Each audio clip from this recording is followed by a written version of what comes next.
presented by Alex Entertainment। बोला बोला पटना वाली पटन देवी माई की जय।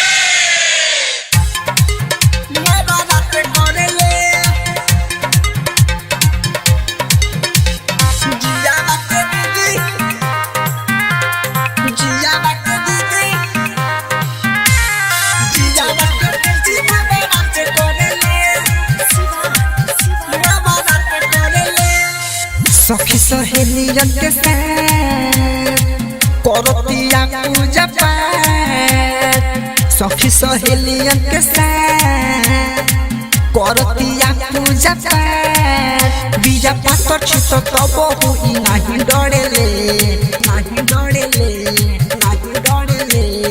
हर साल काला साई घरे धरेले, जियावा के दीदी नवरात करेले। हर साल काला साई घरे धरेले, जियावा के दीदी नवरात करेले। म्यूजिक बाय नवरात करेले, मिक्स बाय अर्जुन अभिमन्यु।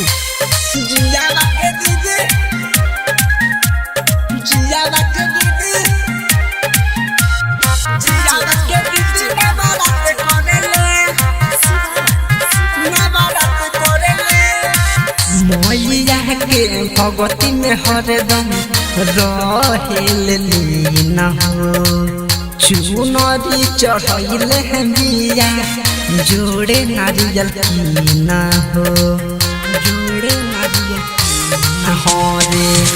मैया के भगवती में हरदम रहेले लीन हो, चुनरी चढ़ैले हैं बिया जोड़े नारियल की न हो।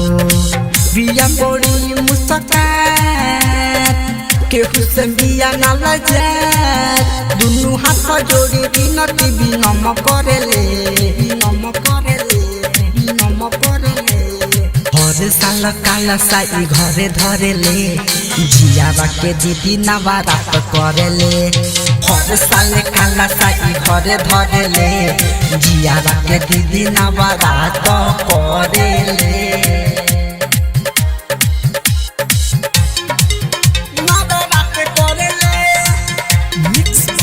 अर्जुन अभिमन्यु। जियावा के दीदी, जियावा के दीदी, जियावा के दीदी नवरात करेले, नवरात करेले। भरल बिया पुलिस में फारम नाम से या पाना, एको दिनवा करे नया तोरे पूरा करी है साताना, पूरा करी है साताना। अरे भरल बिया पुलिस में फारम नाम से या पाना, एको दिन करे ना तोरे पूरा करी है साताना। सिके सावरिया के साथ पठतिया पूजा पाठ, नाही अर्जुन अभिमन्यु केहू से डरेले, केहू से डरेले। हर साल काला साई घरे धरेले, जियावा के दीदी नवरात करेले। हर साल काला साई घरे धरेले, जियावा के दीदी नवरात करेले। एलेक्स रिकॉर्डिंग स्टूडियो सरिसवा बाजार।